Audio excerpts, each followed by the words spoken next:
యేసు వందనమయ్యా. కృపాశక్తి దయాశక్తి సంపూర్ణుడా వాక్యమై ఉన్న యేసు వందనమయ్యా.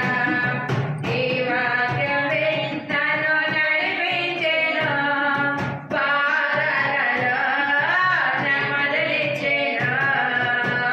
హల్లెలూయా. నీ కనుపాప నా ఉపదేశము కాపాడి ఎలా నువ్వు బ్రతుకుదువు.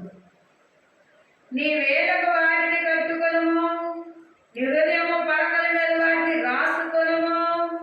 జ్ఞానముతో నాకు అక్కరనియో, తెలివితో నాకు చెలికత్వయో చెప్పుము. అవి నీవు జాస్తి అద్దకు పోనీయకము, ఇచ్చుక మూలముటకు పరశీలకు లోబడక నిన్ను కాపాడు. నిజమే. మనం ఎలా ఉంటే కాపాడుద్దని మనం చూస్తే వాక్యాన్ని మనం అనుసరించి నడిచినప్పుడు అంట ప్రియులారా, వాక్యం ఏం చేస్తుందంటే ఇను ఊరుకోదు. బోధించినప్పుడు వింటున్నావు, అది నేను సరిచేస్తాను.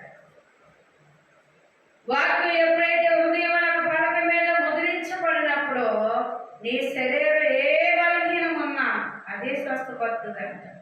అందుకే అన్నాడు, వాక్యము ఇనిసి వదిలిపోవడం కాదు, కానీ దాన్ని గట్టిగా పట్టుకోము, దాని ఎందు నువ్వు జీవించబడతావు. అందుకని ఆ వాక్యం ఎవరైతే పట్టుకొని ఉంటారో పురుషుడైతే జాగ్రత్త దగ్గరికి వెళ్ళకూడదు. అలాంటి అలవాటు ఉన్నా ఆ అలవాటు కూడా తప్పించాడు.